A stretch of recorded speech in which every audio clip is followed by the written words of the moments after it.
I've really been thinking about this quite a lot, and here's the thing, right? Here's when it all comes down to it, and we like really begin to understand, like, this is what I think, but this is why we have you on. It's my opinion. But so my friend works at the New York Times, right? Oh, nice. Yeah, and so this is what I think. There's a lot of conversation and there's a lot of dialogue around the subject without really dissecting and understanding the subject.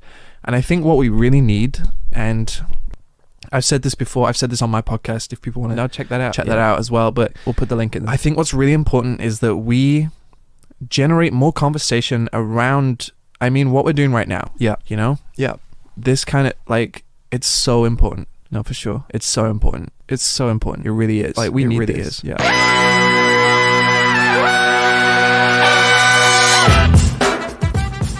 Good morning, sweet world, and welcome to the No Dunks podcast on the Athletic Network. It's Wednesday, January 13th. I'm J.E. Skeets, rolling with the big bearded one, Trey Kirby. Hey, yo. We got the international man of mystery, taking it to the max, Lee Ellis. Friend. And last but not least, making the magic happen is JD. Hello.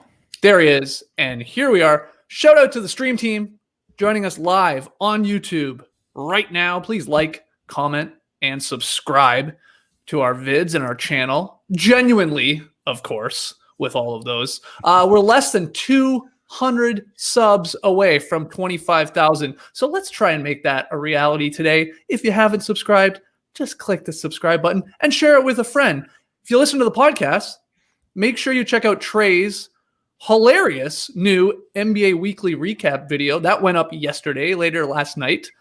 There should be a YouTube link right there in your episode description. So click on that, watch that, leave a comment, leave a thumbs up, and make sure you subscribe. Finally got my man Skeets in there with the old face. I've been saving that picture for over a year. We're waiting for the perfect time. Yeah, spring it on the unsuspecting masses. Ripping on the Raptors, throwing me in there with the stinky face. Guys, email us your questions and comments to nodunks@theathletic.com. We'll be stepping on the beach later today, later on Wednesday here, 3 p.m. Eastern, live once again on YouTube. Tass is going to join us for that one. So if you have a question about recycling or compost, get it in ASAP. You still have a little bit of time. And make sure you check out Tass's YouTube video and podcast, What You Need to Know. Doing that daily Monday through Friday. His Wednesday one, of course, is up before we even sit down to talk here together. Finally, make sure you rep the brand hard. Go grab some No Dunks merch at nodunks.com. Hoodies, t-shirts, mugs, all items that you can imagine are available. Okay, we got a lot to get to, I feel like, here this morning. The NBA, man, always comes through. We got so many crazy stories to discuss. But let's start. Instead of 5 games, one thing, we're doing a little 3 games, one thing, because I feel like these are some heavy topics. The first one, it was a wild game. I think maybe one of the more entertaining games from the young season so far. Joel Embiid scores 45 as the 76ers knock off the undermanned Heat in overtime. High-scoring affair. Trey, big takeaway from this one. Oh, man, Skeets. This was a crazy game. I watched it last night. I rewatched the highlights this morning, and I'm still not quite sure what happened, but it was great to watch. Here are some things that definitely happened.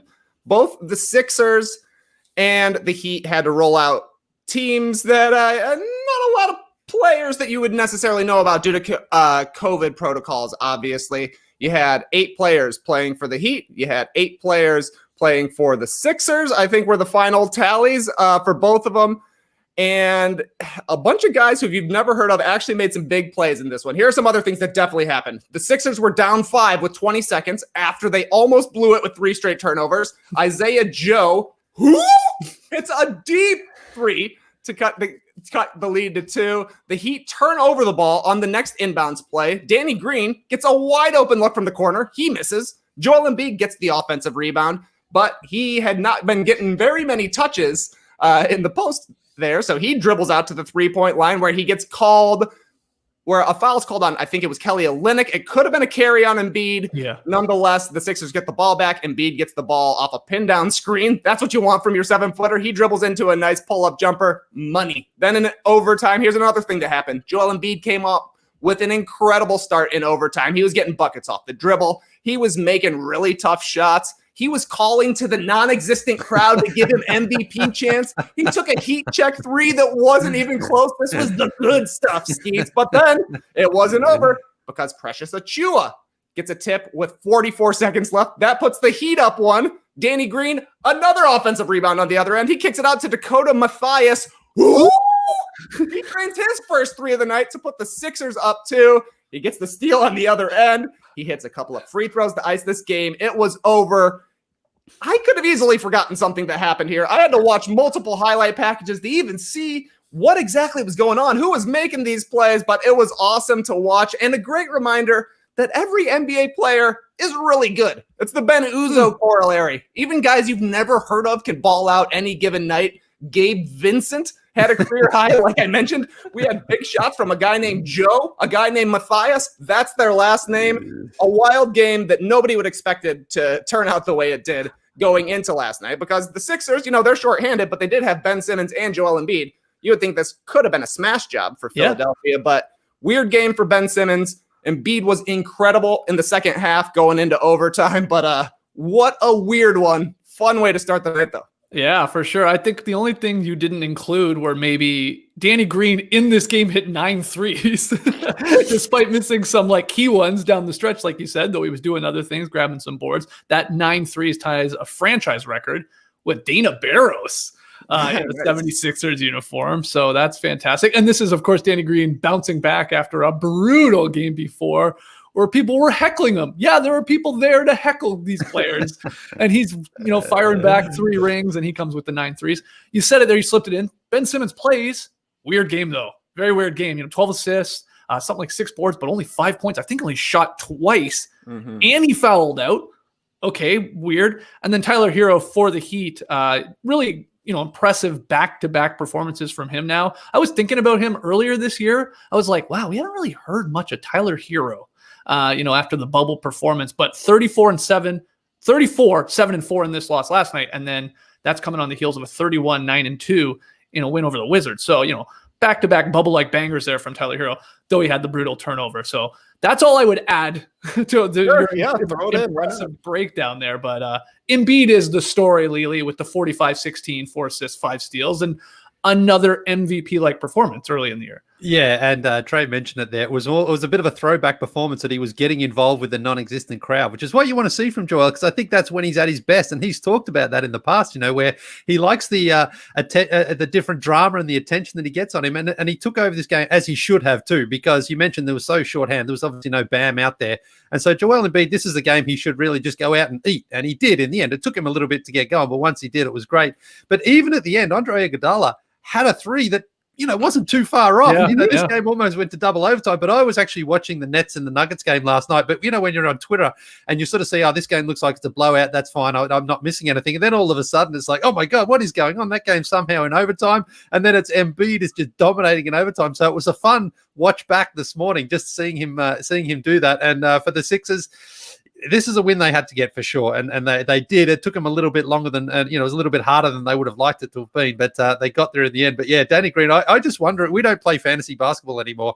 Someone like Danny Green, though, man, imagine you're going up against a guy like that, who comes out with the 9 threes. He had 2 steals, 2 blocks. I think he had 10 rebounds, 6 assists. It's like, come on, man, the Danny Green, he can't do that. So, but Doc Rivers said, he's 1,000 years old. He played 50 minutes for us last night. And that's the thing with Danny Green. I mean, he's clearly well past his best, but he can still hit those threes if he's open in the corner, and he can still contribute, and he's a professional. So you get a good performance out of him. But yeah, this is a fun watch back game here. Tyler Hero, yeah, he was great. He was great. He missed he had the turnover there at the end, but that was rough. That was rough.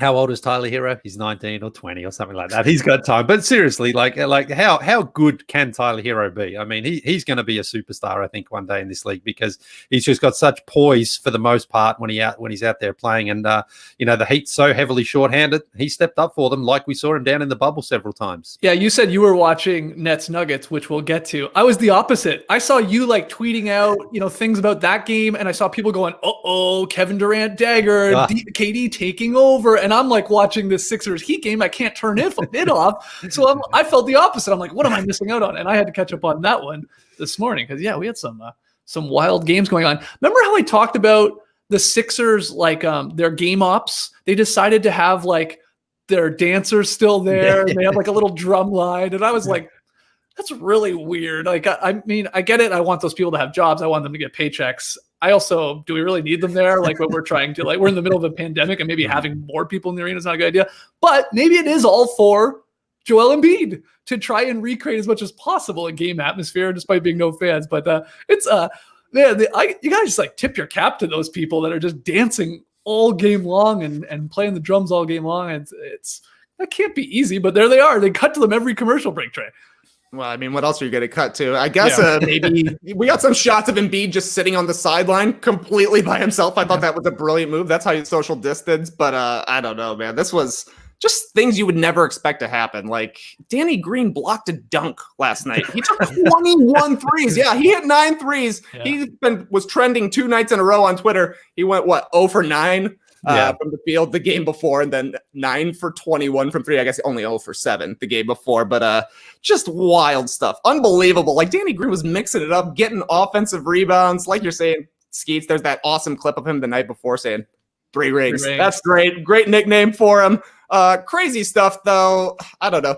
These are the games you love in the NBA, though, when you're not expecting it to be a classic. You're looking at this, you're saying 2 depleted rosters. We'll see how it turns out. And then you get a straight up banger like this. The good stuff. A lot of fun. If you didn't watch the highlights, go back and try and make sense of it, like Trey said, of that Sixers Heat game last night. And just go watch Embiid alone. He was killing them in the third quarter. And I think Precious and Silva and some of the guys on the Heat, put up a decent fight against a guy who is right now, at the top of the MVP leaderboard, in my opinion.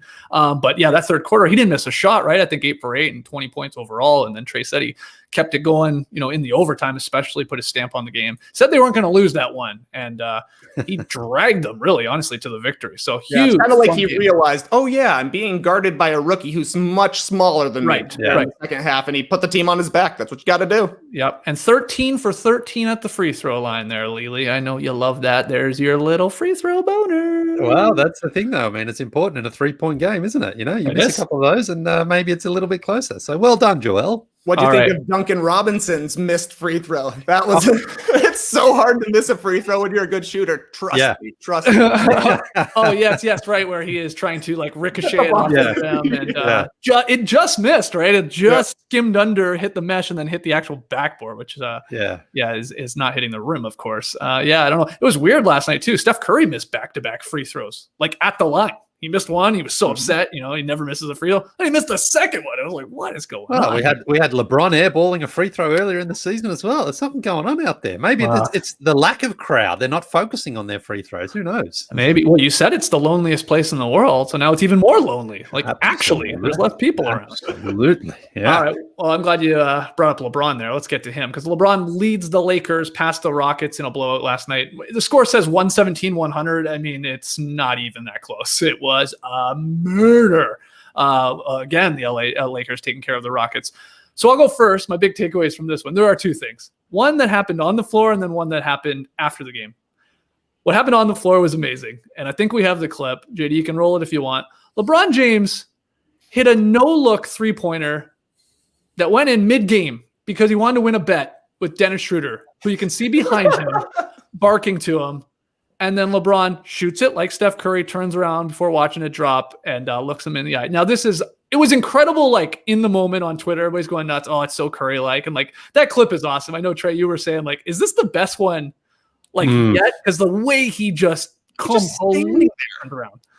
Yeah, it's different than – I mean, it's in the same genre, obviously, Steph Curry, and Steph Curry has probably the best ones prior to this one where he's slapping his teammates, high-fiving before he runs down. This is almost the complete opposite. LeBron just standing there. Yeah, I'm betting on this, and it's in. Once the story came out, Skeets, incredible stuff. Yeah, the story makes it even funnier. So what's going on there, like I said, Schroeder is like talking to him there in the corner. He's shooting it in front of the Lakers bench. They're up huge. This is in the second quarter, by the way. This is even the second half. And Schroeder says, quote, I told him to bet a Benjamin on it, so he shot it. Like, okay, bet you can't hit that three. So LeBron swivels, meets, Schroeder in the eye as he attempted the three. LeBron says, quote, after the game, I took the bet while I was still shooting the ball. A bet isn't official until you look a man in the eye. So I had to look him into the eye, and I was able to win that one. I mean, it just takes like an already incredible clip to the next level. So well done to LeBron and Schroeder and the Lakers for the beatdown. Lee, what do you think of the clip? Yeah, I mean, honestly, this is the most fun thing that came out of this game last night because it wasn't even close. The Rockets weren't really competitive at all in this one. So to know that LeBron, I mean, how long's the ball in the air for? Like a second, maybe? To know that he was able to sort of get that bet, confirm it, and then knock the ball in as well in that brief time. It's just incredible because I guess he's got a little bit more time there, but and then their reaction, they're all just running on the court. They should all get technical fouls, shouldn't they, for being too many players on the court? But who cares when you're up 24 points at that point? But, this is the thing. This is what makes basketball so much fun is when you see those little things out there because basically, the Rockets brought that on themselves. They're being humiliated in their own building because they're not even competing, and that's what LeBron's doing. That's like flipping the water bottle. Remember when he was on the Cavs and they did that in Madison Square Garden? If you're not going to compete on your own floor, then you open up your team to being humiliated like that by guys. And also, Schroeder saying, "I've said better Benjamin." Like he didn't say, "Hey, it's $100, isn't it, Benjamin?" I think right. And he didn't say $100. He said a Benjamin. So like LeBron had to also almost clarify, like a Benjamin, he's a German guy. Like you want that's $100, right? He wasn't betting Deutschmarks. But a lot of conversation going on in this, right? For the ball being in the air for 1 second, like Lee saying it, like they had a full conversation about the out of its bet. But I believe it because you see LeBron pump fake when he gets the ball. Right? Yes. You're like somebody said something to him. He noticed something, and as soon as the shot drops, the first guy he daps up Dennis Schroeder, and he's back the other way, right? So I believed it. I believed the story once it came out. Seeing the clips, you're like, okay, they're in on something. Incredible. Just wild stuff. Remember last week when Fred VanVleet had a bet with Stanley Johnson about that half-court shot before the game, and we were wondering how much players bet? I mean, I'm guessing that was more than $100 because there was no time concerns there. But, that's what it is. Like $100, you can't hit that shot. All right, you're on. In that second, in that moment, then LeBron hits it and just, man, that has been all over like Twitter, the NBA, NBA, Facebook. CNN wrote an article on it, I thought. Exactly. Like that's just hilarious and so much fun. And then LeBron just struts back down the court. And then he's after the game. I don't know if you guys saw it as well. He's talking about how Steph Curry's done it the most. And Steph's got the most pure shot in that. And LeBron's like, but other people can do it as well and win money. I don't think Steph's ever had a bet, though, while he's been doing it. A mid-game bet? I don't think so. I don't think so. Bet against Steph is the problem. Right. Yeah, that's right. Yeah. Yeah, you're right. I'm glad you brought up the the pump fake or the dribble there, Trey, because that's sort of an underrated part to me of the whole clip. Like the defense is right there too. It's like he's not that wide. Like he's there. And then oh my god, he still lets it fly. I heard Simmons on his podcast here this morning. I was listening to a little bit of it. He was talking up LeBron for MVP. He has started the narrative already. And if LeBron has an MVP narrative, which you need, as Lee wipes his nose, poor JD coming back to Lee there. Like, got the whole hanky out. You got to have an MVP narrative. And LeBron's narrative, this is the narrative I think he's building this year. It's basically, I'm going to just fuck around, give maximum effort for about 25% of the game, still drop 25, 8, and 8 on your head, give you a few highlights to throw up on the old house, and lead the Lakers to the number 1 seed. That's what his narrative is like. I don't need to try, and I'm still going to be putting up these numbers, having a successful team, and having fun at it, and giving you all these like highlights. That's what he's like. That's his narrative right now. Of course, like baked into that is like, oh yeah, I'm also in year 18 and I'm doing this. Yeah. Well, and that's the thing about the Lakers going at like only 3/4 pace, and they're 9-3 right now. So if they do decide to turn it on, and if LeBron decides, you know what, why not? Because you guys mentioned Joel Embiid. He's one of the front runners right now. I think LeBron's ahead of him just simply because, again, the Lakers will have a better record and LeBron is just doing it so easily in this season. So it is kind of open, but I mean, things like the record and just how LeBron is playing, it's going to be hard to keep him off the top there, I think. So fascinating season. I mean, if he can do this in year 18, after everything he's done and everything he's gone through is just going to be incredible. But right now, I mean, I wouldn't bet against it. I wouldn't bet. I think he's probably as good a chance as anybody else is. Yeah, right now, I mean, 10, 11 games in, I think most people would have him top 3. But he's like, again, he's almost helped by his like nonchalantness of it all. Like that's actually a plus for him. He's like, all right, I don't want it this year. I don't want the MVP. Don't give it to me. Don't give it to me. I don't want it. No, I don't want it. I don't want it. I'm not even trying. It would be a disgrace to give it to me. So don't give it to me. I'm barely trying out there. So let's get to what happened after the game. And that is James Harden, quote, saying, he only answered 2 questions and he got up and left. He had a brutal game, and we'll get to that. But he said post-game, we're just not good enough, talking about the Rockets. I love this city. I literally have done everything that I can. I mean, this situation is crazy. It's something that I don't think can be fixed. I mean, that's as close as possible, I think, Trey, as you can get to saying, trade me already. Like I asked before the season started, you didn't. We're still here. You've seen how I'm playing. You see how the team is getting killed. What are we doing here? That's what I'm reading into it. That's what most people, of course, are. What do you think? Well, this is the closest to a trade request that James Harden has made publicly, right? He's basically saying, hey, I've done everything. I've done everything I can. I mean, debatable. Debatable. That being said, at least he's finally saying the quiet part out loud right now that he's been wanting out since the fall. I guess. He's been wanting out, and obviously the Rockets have not acquiesced to his wishes. And I mean, this cannot help the trade value, cannot help the packages that the Rockets are going to get back, but it's definitely putting pressure on them to make a move, especially once John Wall then comes to the podium and basically says, this guy's not on the same page as us, and obviously we're going to be bad until everybody gets on the same page. Yeah. It doesn't feel like James Harden wants to get on the same page, so I don't know. It feels like it's a matter of time. It's felt like it's a matter of time since October. They still haven't made a move, probably because the offers aren't good, and James Harden isn't doing anything to help the offers. He's making the offers worse time after time after time. But I mean, this could turn even worse for the Rockets. They looked terrible last night. They looked like a joke, honestly, and they were lucky to be within 17 points at the end of the game. So I don't know. There was some hope after the first game that John Wall and James Harden played together. I think they combined for 55 points and 17 assists. They looked great. Christian Wood was dunking all over the place. They were sweating like crazy.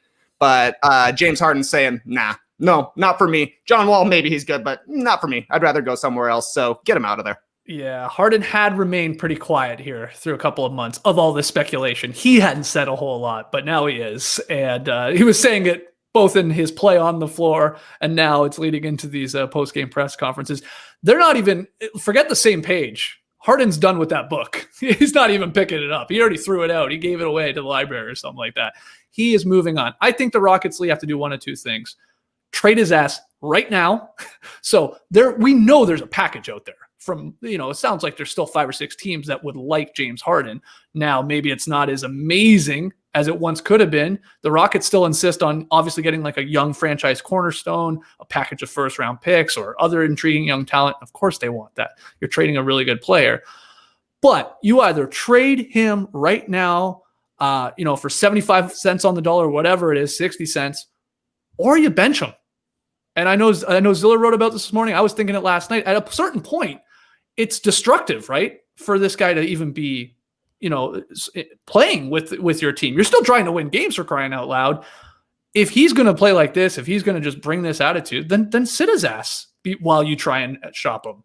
Because I don't think he's actively hurting them right now is what I'm getting at, I think. And he's actively hurting his trade value. Totally. By lollygagging. Yeah. So maybe their best bet is if they don't want to trade him today or tonight or whatever, well, then sit him. I don't know. What do you think about that? Yeah, because I think you're right, because he's hurting his trade value because he looks terribly out of shape. That was going around on Twitter last night. Our friend Roe Parrish made a little gag about him before the game, saying he's had his pregame meal. And again, you don't want to, pick on a guy who does carry a little bit extra beef. He's a bigger guy, but he looks like he's just not even in game shape right now. So that is not a good sign for whoever's trying to trade for him, because it's like he's going to have to get himself back into condition. But he is basically sticking his finger up to the Houston Rockets organization as well, which I think is really, really unclassy by him, because for the last 8 years, they've given him absolutely everything he wanted. They've given him all the money. They've designed an offense to suit his game perfectly. They've brought in coaches that he wants. They've stayed over in cities. We heard from Tim McMahon a few weeks ago in a report saying basically he had the free reign of the franchise, and now he's saying, I've done everything I can. And I just don't agree with that. I think that's completely the opposite. I think he's being disrespectful to them. And it's one thing to be disrespectful in what you say, but it's another thing to sort of do it in your body language. And I think right now he's basically saying, I'm not even going to get into the sort of condition I need to get into. And then when I'm out on the court, I'm not even going to play to the standard that we all know he can play to. So I absolutely do think if you're the Rockets right now, you just say, you know what, don't play anymore then. We're going to sit you down. We're going to try to find you a trade. But unless you are going to go out there and really give us everything, then we don't want you on the court at all, because it's just hurting us, and we want to move forward with the players that we have. So I think he's been very unprofessional in the way that he's handled this, considering we know, as you say, before the season, there would be an enormous trade package for him. I think right now a few teams are maybe just sort of having a little second here to pause and think, what sort of James Harden are we going to get? Is he going to be, because he has to go to a contender if you're going to get the best James Harden. If the Rockets find a better package for a team that maybe he doesn't want to go to, then I think that team's probably going to be reluctant in the end to cough up too many young assets, because it's like he's not going to stick around, So it's basically like James Harden sort of holding them at hostage a little bit as well. It's like, trade me to a contender, or else those other teams are probably going to start pulling their offers a little bit earlier. So, yeah, this is a bad look for him for a superstar player. It's a bad look for a team that I believe a franchise has given what star players want. They've traded and signed Hall of Fame players to try to help his game. And each one of those three players has left and kind of been like, storming out of there. Like, I'm not playing with that guy, and even now they've still got another player. John Wall, I wouldn't, he's not a Hall of Famer. He probably was if he didn't lose a couple of years to injury, but still he's a star player and he's been playing well. He's been trying hard. So I think this is bad look for James Harden. I think the quicker the Rockets can move on from it, they'll be better off, and so will Harden. Well, yeah, I agree with that. This is a bad look for Harden, what he's doing here. This is not a leader by any means. He's totally checked out. He's given up. I will say, though, the Rockets made this bed. They made this mess, because you said it, Lee. For 8 years, all we heard was they bent over backwards to every Harden, request. Yeah. Anything he wanted, they did. Well, now he wants to be traded, and they're not doing it. That's like you with Sebastian, giving him everything he wants, everything he asks for, you buy. Every piece of Lego, you buy. Everything, whatever he wants to go, you do. And then in the last thing, he says, I want to go to this basketball camp. And you say no. What do you mean no? You don't ever say no to me. I'm going to pout. This is what they did. They made this mess. They really did. Don't Lego shame me on this show, please. We do have far too much Lego. That's true. That really is true. I'll admit that. But that's right. I mean, we always hear it's a star-driven league. Teams and franchises absolutely do whatever they can to convince these star players not only to come, but then to stay and to sign extensions. And we know that the Rockets reportedly offered Harden an even further 2 years, $100 million contract, which he turned down. So once again, they were prepared to just give him as much money as they possibly could. They've shown they can get star players around him, but he's still like, well, I've done everything I can and I'm out. So yeah, I mean, the Rockets, certainly they have to take some blame, but what they did is what franchises do. I mean, look at what LeBron did in Cleveland. Again, you do whatever you can to get that guy to convince him to stay, because that's what the NBA is about. It's a star-driven league. You want the stars not only because of the performance on the court, but of course of the money they bring into the franchises as well. So that the Rockets did what several other franchises would have done in that same situation, and now it has come to bite them in the butt a little bit. But still, Harden, I believe, he needs to take far more ownership of his own performance and his own self-pride right now, because it looks like he's just saying, I don't care, but you're getting paid $47 million or something this year. Come on, man. You got to at least put in on the court. Yeah. Over his last 5 games, James Harden is averaging 17.8 points per game, shooting under 40%, barely going to the line. So, he's not trying when Harden is not getting to the free throw line.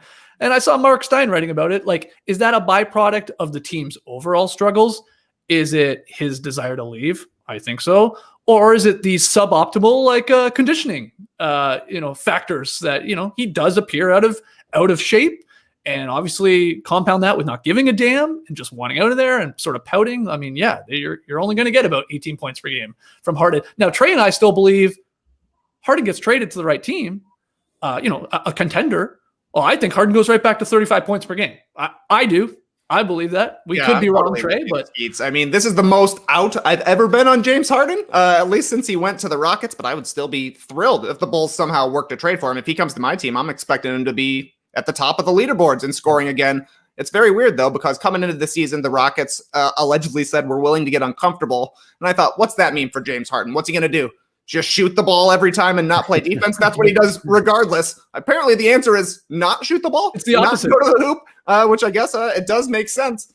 If you're known for scoring, the one thing you can take away is scoring. But I don't know. The longer he pouts his way out of Houston, the harder it's going to be able to convince yourself that he's going to turn it around whenever he gets where he is, because it's still going to be the middle of the season. He's still going to be at least looking out of shape. I kind of feel like James Harden can probably still play ball out of shape, at least for a season. And then maybe it's the next year when he comes back and kind of reestablishes himself at the top of the NBA with regards to MVP conversations and things like that. But this year, at the very least, feels like a wash for James Harden. What's going on with these photos, videos of James Harden in warm-up where he does look gigantic? Is he wearing 10 shirts underneath his warm-up? Because then the game starts and he doesn't look like that. It's not true. as big. He's always tucking in too. I've always tucking in, so maybe it's very similar with me and my tucked in t-shirts and my Carhartts and my boxers. There's a lot of fabric around the waist. There's a lot of fabric, but the pregame photos, not flattering. No, but I saw someone point out too, and JD, I know you always you get upset about this too. NBA TV, where a lot of these are usually coming from, they do that like 16:9 sort of squeezing. It's stretching everybody to make them a little bit bigger. I think that's having an effect here. 15 pounds minimum. Already in a normal screen, you're that's 10 pounds, and then you do this fat boy thing. They literally call it fat boying, where for the ticker.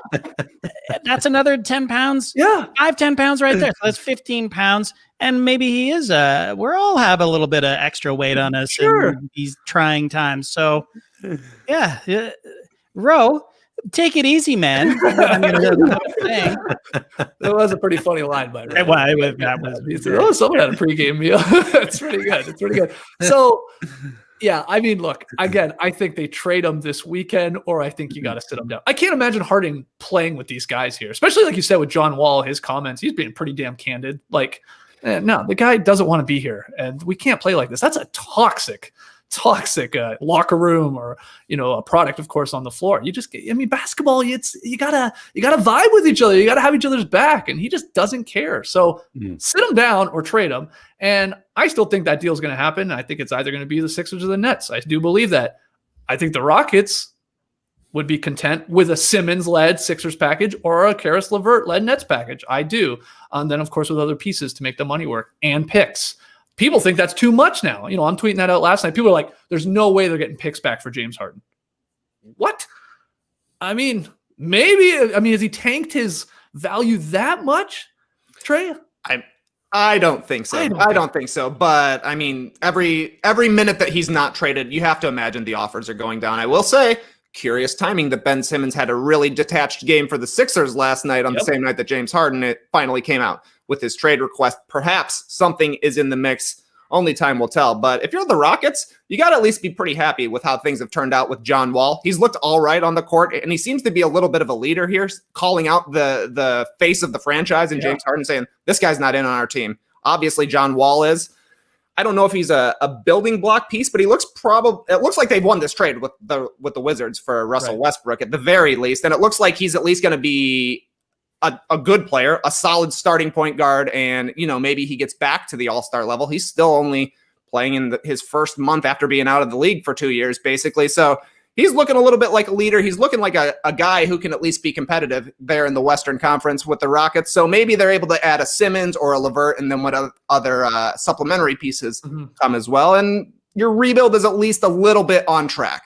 Yeah, I think what's happened here, again, with those two teams that I focus on, the Sixers and the Nets, I think like some pieces have been taken off the table, right? I think if I'm the Nets, I'm taking Jared Allen out of the mix, and I'm saying, Oh, yeah. sorry, we are not trading him. So then what is it? Is it a LeVert and Dinwiddie and Prince, and then maybe a pick or two, or maybe not even a pick? Some people are trying to tell me. And then with the Sixers, I floated around the idea on Twitter last night. It's Ben Simmons leading it. It's probably Mike Scott, and then it's probably like a Matisse Thybulle or a Tyrese Maxey. Well, everyone's like, well, they're not trading Tyrese Maxey. Okay, well, he's probably taken off the board here now, and how many picks are coming back? So, yeah, I still think the deal is there to be made. It's probably just has got a little worse. And the Rockets, maybe they should have done something a little earlier when Harden was saying, I do not want to be here, trade me. And they thought, nah, we can put the toothpaste back in the tube. 99 times out of 100, you can't do that in the NBA league. I mean, I know there are instances. I think Kobe was one where he's like, I want out of here. And they sort of salvage it, of course, and they make a move and make him happy. But most of the time, once that star player is like, I'm done, you got to move on. The more you drag your feet, the more likely you're just get a worse package back, in my opinion. Do you think he'll be traded this weekend, Lee? I mean, this weekend, I'm not sure. Maybe not quite so soon, but certainly the Rockets, I think, will start to realize that the demands they were hoping for are not there, so they will take a lesser package. But I think they probably will make a few return calls and just see who can offer them the best package and see if they can maybe work teams against each other a little bit to try to increase his value. But I'm not sure it's going to come together that quickly because, again, you look at a situation there like, what do the Rockets want in return? Do they say, you know what? Let's blow it up and let's start again, get picks and this. And so we're not going to get talent quality in return, but we're going to get future prospects. Or do you say we want a Ben Simmons and that's the minimum? We want an all-star sort of level talent. So in that case, I don't think then you also get the picks on top of that. I think it's almost one or the other. And it's just going to be which team is sort of more desperate to just land that star. I mean, would a team like the Bulls make this move knowing that, again, that the Bulls have been certainly better in their last few games, but they're still a long way from seriously contending. So James Harden, if he's there, he might be like, well, this is not the situation I want to go to because it's not going to be too dissimilar to the role to the situation in Houston where he can play, he can put up the numbers, but whatever the Bulls have to give back in return, Harden might find himself like saying, well, I want to be on a contender. I want to be on a team that's going to motivate me the most. So going to a team like Philadelphia is fine. But that's because he's going to be playing alongside someone like Joel Embiid. But a team like Chicago, who might be like, we just want that star player, and we're prepared to give up some of our younger assets in order to get him. What's gonna basically be the best situation to get the best James Harden out of that situation? So I'm not sure. It's a murky odd thing as well because his contract is just so enormous. The other team is going to have to give up a lot of assets just to get him back. And that's going to be the tough thing for Houston to deal with and to accept because it's like, you're not going to get both. I don't think it's one or the other. It's star player or young picks and dead contracts basically. Right. All right. Well, we'll see. We will fire up the James Harden trade emergency podcast. I think in the next couple of days. I mean, I'm doubling, tripling down on that, but it's got to be coming now, or he's just can't play with the Rockets right now. I think it's got to be one or the other, as I've said a couple times here. All right, final game. I know you watched it there, Lily, last night. Some of us caught it this morning. Durant scores 34 as the Nets charge back from 18 down to top the Nuggets. Another really good game last night. Big takeaway. Yeah, well, Kevin Durant is known for his scoring, but maybe passing is his best skill because he was so good last night at managing this game. The Nets were down big in this one. Kevin Durant didn't panic. He got his teammates involved. He had 13 assists to 6 different players. And you could just see the way that he was running this game. He was like, I know I can take over this game when I need to. I just want to keep these guys involved. And he did some incredible passes to his teammates who were cutting, going to the rim. And then when it was winning time, Kevin Durant's already missed 2 kind of potential game winners this season. Last night, he didn't put himself in that position because he hit the go-ahead 2-pointer, just went into the lane and just walked in and scored a little step back, and then did this just gorgeous step back 3-pointer, which sealed the game there for the Nets in the comeback victory. And for me, I mean, people say he's the best scorer the NBA has ever seen. I'm not sure if that's true, but he might be one of the players who can score as easily as he wants, any way he wants to, whether that's the three-pointer, whether that's going in for a little mid-range, or if he goes in for one of those layups that basically is undefendable when he goes inside because he's so long, he's so tall, and he can jump up high, and basically he can out-jump anyone who's trying to block that shot. With a soft touch, too. Oh, my God, yeah. But that's the thing. It's like if sometimes in the fast break, he's like, all right, I'm just going to take this down and dunk it. Other times he's going to pull it out, wait for another teammate, find that teammate. And other times he's just like, oh, this guy's defending me. Well, if you're gonna insult me by putting this guy on me, I'm just going to show you how easy it is for me to score. He's an incredible player. I know he's already been an MVP in this league, and he's kind of always in that conversation when he's playing, of course. But this also a little bit like LeBron. It's almost like Durant's like, I could be MVP if I really, really wanted it, but I'm sort of just more interested in managing this team, getting some wins, and being in control of the game, because he is in control of the game, even though they were down big and the Nuggets were playing well. Not a lot of defense in this one, but it just felt while Kevin Durant was on the court, it was his game to decide when he was going to win the game, and the Nets pull away late and get the victory. He's in such control of his game right now. It's incredible for a guy who missed 18 months with a devastating injury that some players don't ever return to their full strength from. I think I saw going around on Twitter last night that Kevin Durant passed Dwayne Wade on the NBA's all-time scoring list. Well, he definitely passed Adrian Dantley. Oh, I'm not sure if he passed Dwayne Wade. He too, may. I was like, holy crap, that seems quick. Yeah. Right? I mean, Dwayne Wade is a scorer. He got a lot of points, obviously, in the NBA, and Katie's already passed him. Yeah, what'd you think, Trey? Yeah, I was with you, Skeets. I was tapped in on the Heat versus Sixers game, seeing the tweets coming about Kevin Durant going off. So I just had to catch Kevin Durant last night, and he's awesome, man. You would not know that he missed 18 months with an Achilles injury. He looks like he's 100% back. He's obviously an incredible scorer, and you're totally right. It's like, what, Kevin Durant was in the 07 draft, is that right?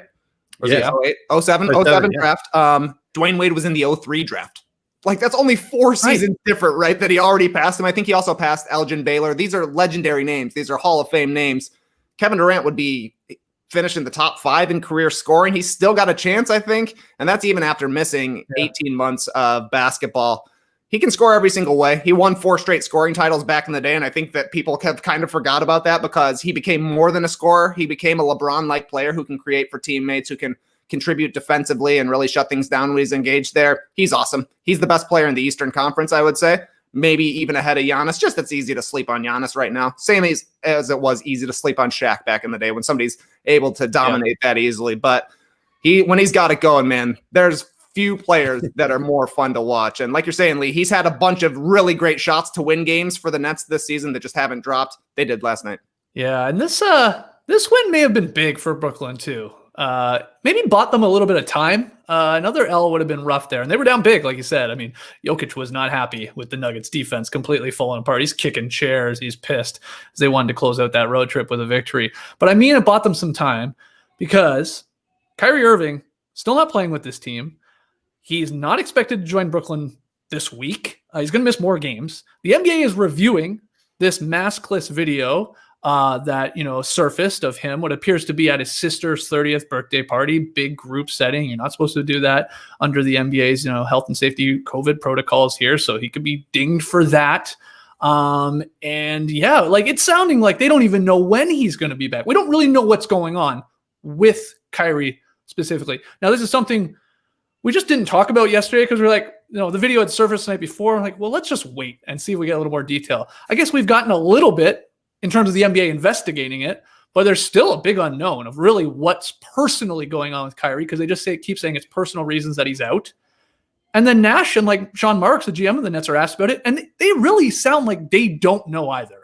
I mean, am I reading into that? They're just like, we don't know either. And they're going to keep getting asked about this until we eventually have an answer. So I think it bought them a little bit of time in the sense like they lose another one. There's even more of a spotlight, and maybe even Harden wanting out, of course, demanding that trade helps, Kyrie, but this is still a big news because anything involving Kyrie Irving is a big, big deal. But Trey, I mean, what do you make of what's going on with him? And I know he appeared on a virtual fundraiser last night for the Manhattan District Attorney, I think, right? Mm-hmm. He's on the Zoom call before the game and people are like, what's he doing? What's going on? Anyway, what do you make of this? What appears to be a bit of obviously a wild Kyrie story. I don't really know what to make of it because we don't really know what's going on. I know I miss watching Kyrie Irving play basketball because it seems like every story we've had about Kyrie Irving for 3 seasons is off the court stuff, and we forget that he's so good when he plays. You saw it in the first couple of weeks of the season when he was out there with Kevin Durant. The Nets looked like they could be one of the best teams in the league. Kyrie just seems to be going through some stuff, and it seems like that has been the case for a few seasons. He's on a journey, and maybe basketball is not what is inspiring Kyrie Irving anymore, and that's fine if that's the case. But if he still wants to play basketball, he needs to communicate with the Nets. It's going to be impossible for his teammates and for his coaches to keep answering these questions when they don't know what's going on. So I don't know. Whatever's going on with Kyrie Irving, the only way we're going to find out what's going on with him is hearing from him, and nobody has really for a while. So until that happens, it's up in the air, man. Is he going to be back in the NBA? I don't know. Don't know. We don't know. Lee, anything to add? Well, again, if he is sort of just not in the right mental place, then you hope he does get whatever sort of treatment and help he needs to, because you can't just decide, I'm just not playing anymore and still pick up your paychecks and then just kind of be at your sister's birthday party having a good time.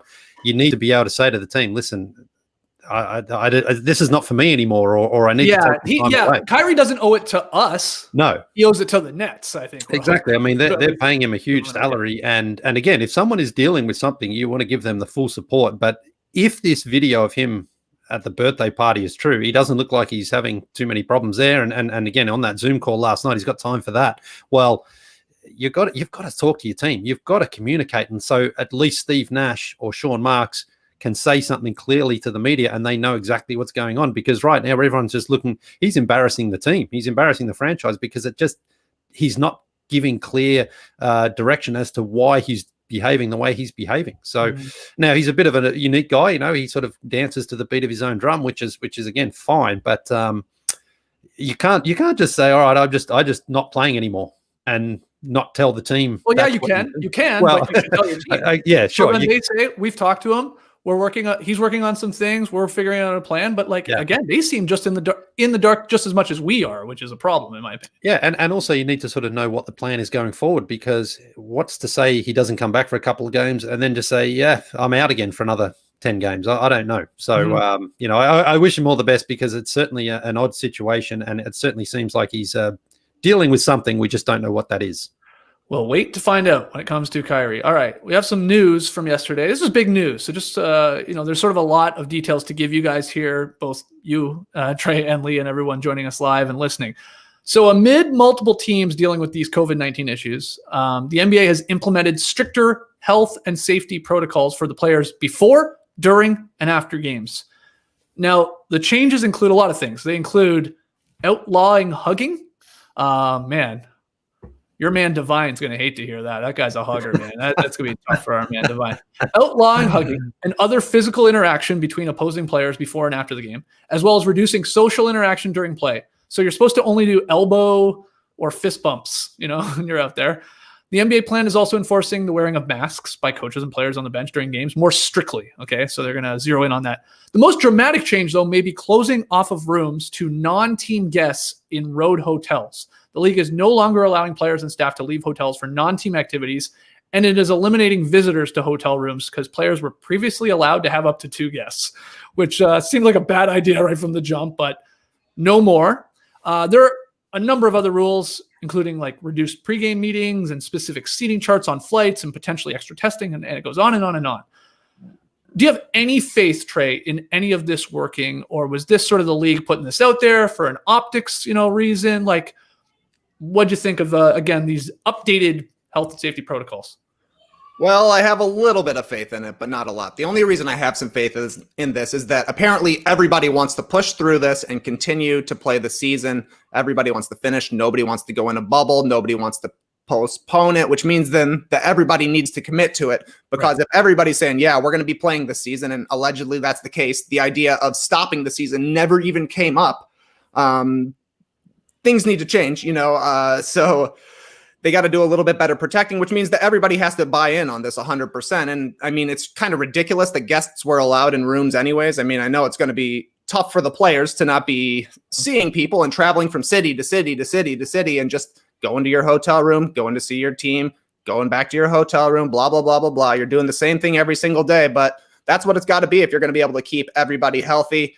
It's hard with all this travel that the teams are going to be doing. It's hard playing an indoor sport, but maybe they just need to explore the space a little bit more. We saw Embiid sitting far away from the team. There's some reports of a cool down period, basically, for a player who comes off the court who doesn't have to wear a mask right away, but they got to sit really far away from the team, just like Embiid was doing. And honestly, maybe at this point, the league should start looking into getting all the players vaccinated. I know it would be bad for optics to be jumping the list, but distribution is not going according to plan, regardless for the vaccine. There are huge swaths of the population who will not take it.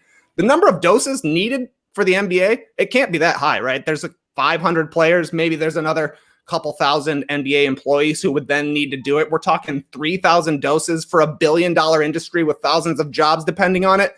It would look bad for a minute for sure to be getting the vaccine before a lot of people do, but maybe it's also a smart move financially and for the league to take that PR hit rather than the PR hit of having to postpone the season and postpone games, all this kind of stuff. But I don't know. If everybody buys in, if it's 100% buy-in, these additional precautions will help. But if it's a 95% buy-in, then we're in the same spot in another month. Yeah, I mean, one GM told ESPN when Woj was writing about this that allowing visitors to hotel rooms was the Mack truck driving through all of the protocols. That was a direct quote from that anonymous GM. All of this cool zone, more masks on the floor, hey, go to the fist bump instead of the high fives, complete bullshit. I don't think changes a damn thing. It's all this stuff off of the floor because what they're trying to do is to have this bubble, what we had in Disney World, and they're trying to make 30 bubbles, Lee, that then all can move around together with all of these people within it. Good luck with that.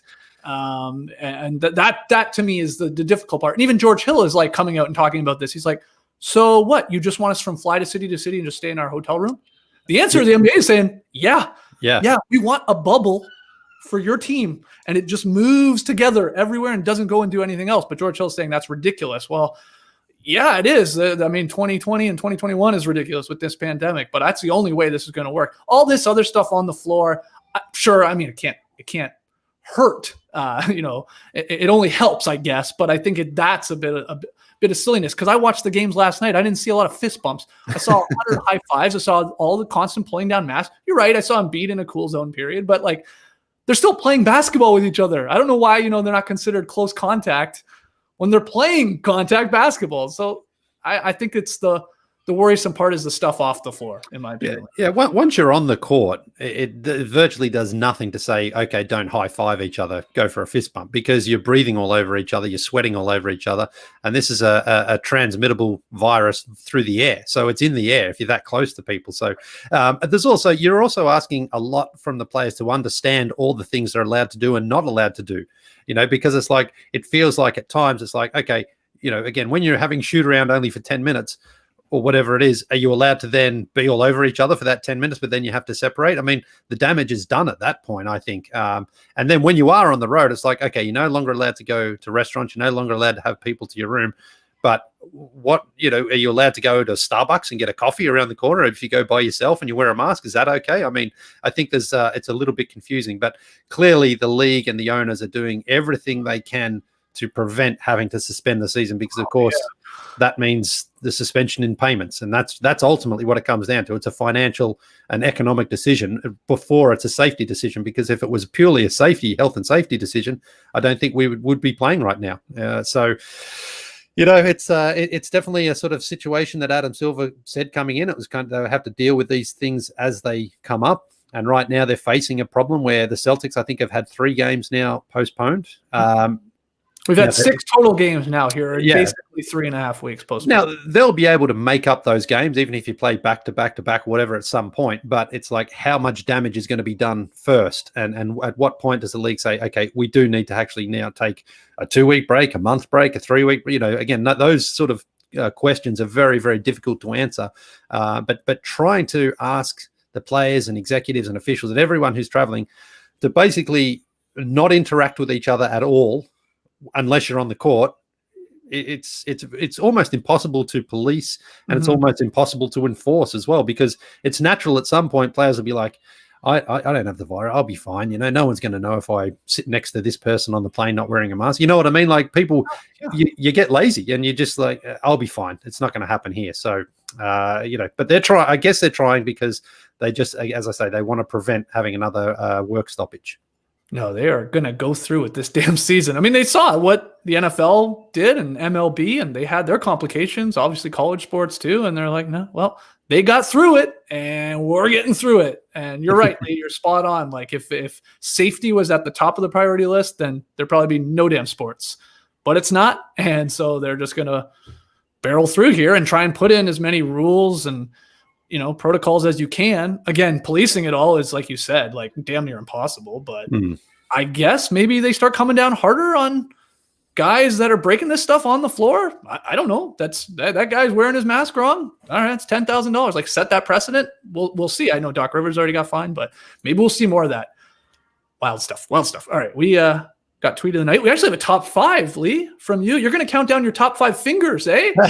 Well, my top 5 finger moments. Finger moments. Oh, finger moments. I thought you were going to be like, okay, my index finger, that's number 2. Okay, we'll get to that in a second. But first, guys, coffee. We all love it. Well, most of us love it. I know I do. But I'll be honest, I was starting to get a little tired of my normal coffee. The beans weren't hitting as hard. Flavor was becoming a little bland, which is why I was pumped when 4 Sigmatic hooked your boys up with some of its delicious mushroom coffee. Yeah, you heard me.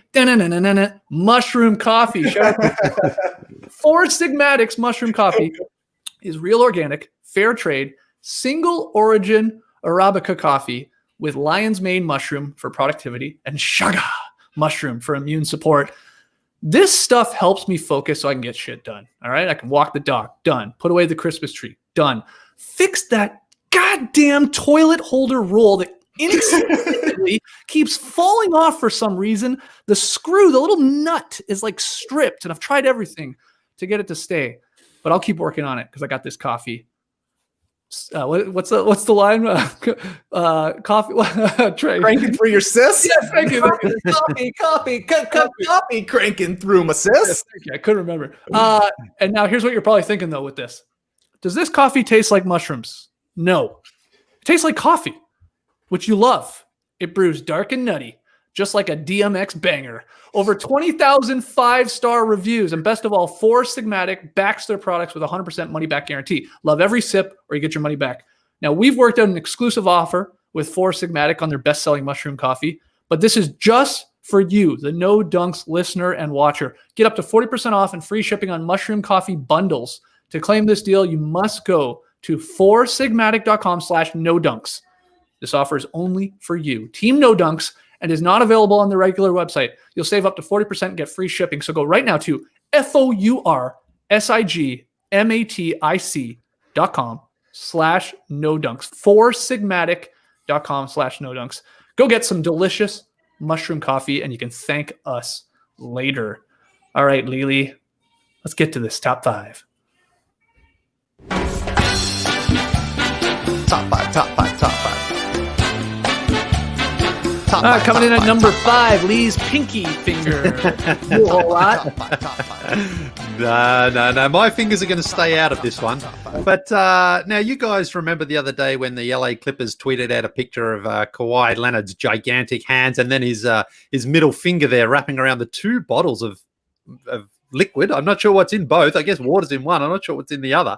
Yeah. Well, I don't know. I was just sort of thinking afterwards, like, fingers are pretty big in the NBA. So I tried to find my favorite top 5 finger moments from NBA history. Yeah. Okay, so let's go. Number 5. Let's stay with Kawhi Leonard because it's his finger block on Jamal Murray down in the bubble there. Now, look at that. That is his index finger blocking a dunk. Look at it there.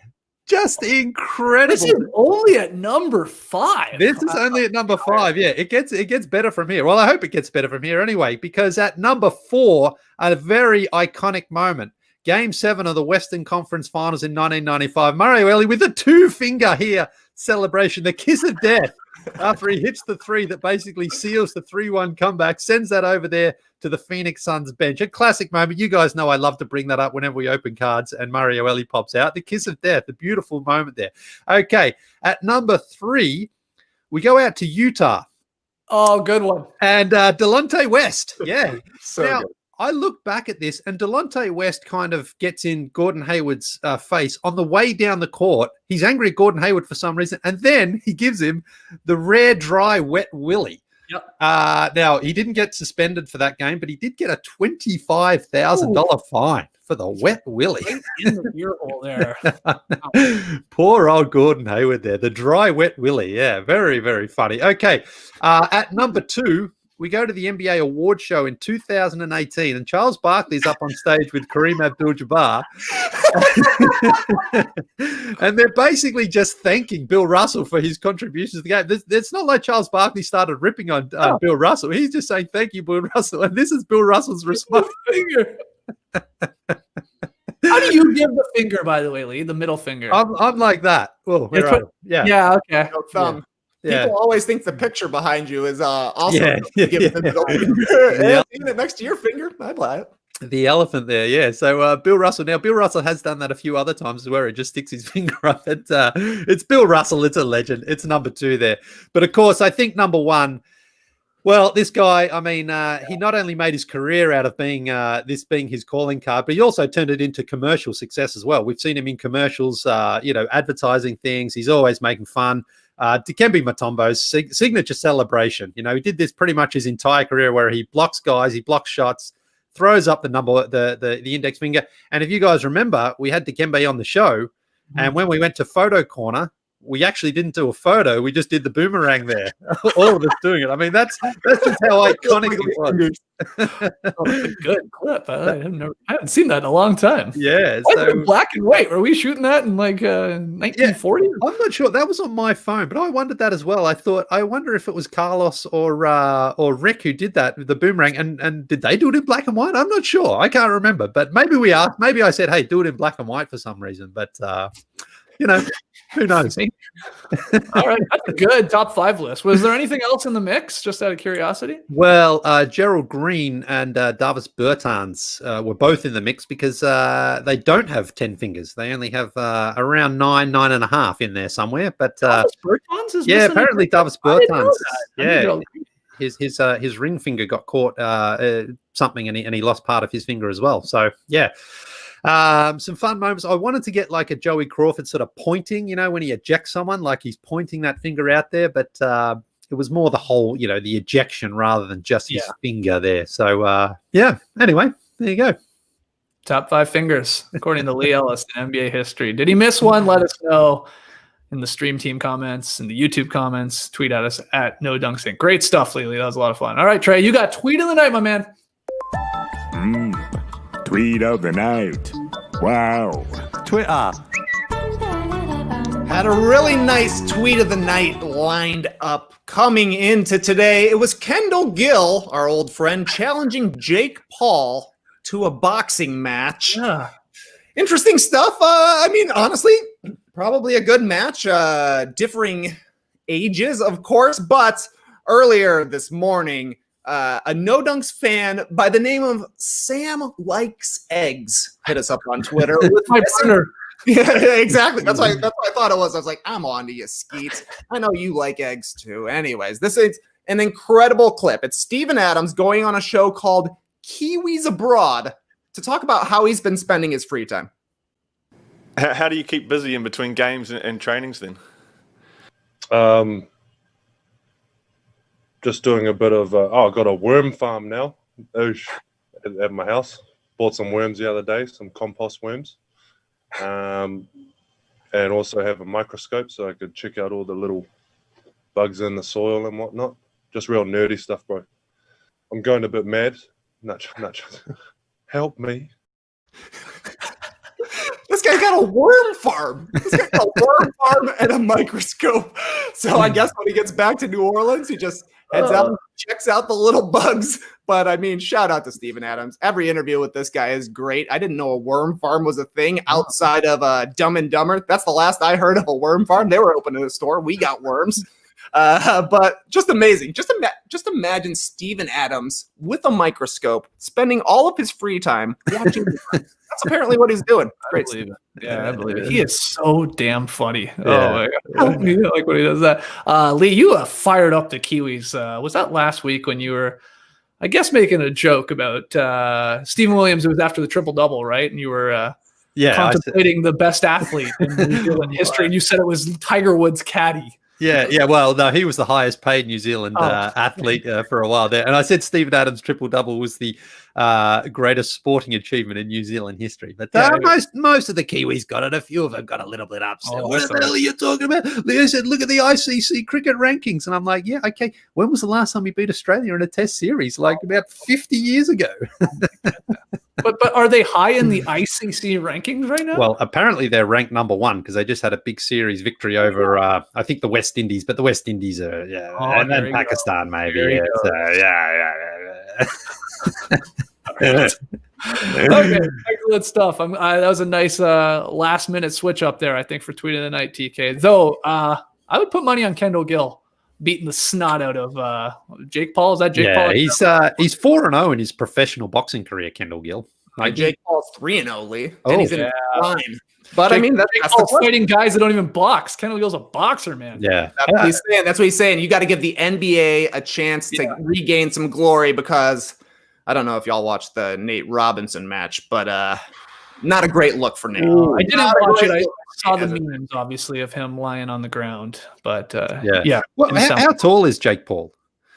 How tall is Jake Paul? 6'2", 6'1"? Oh, he's that big. Yeah, I don't know. I have no idea. Well, yeah. I mean, Kendall's 6'5", so he's a big guy. And when I saw Jake and Nate Robinson, because Nate's what 5'9", 5'10", he didn't look all that much bigger than Nate. So I'm guessing he's only 6'1", 6'2". So Kendall, I think, would go in as the favorite in that fight if they were to have it. Kendall's he's 50 years old too, right?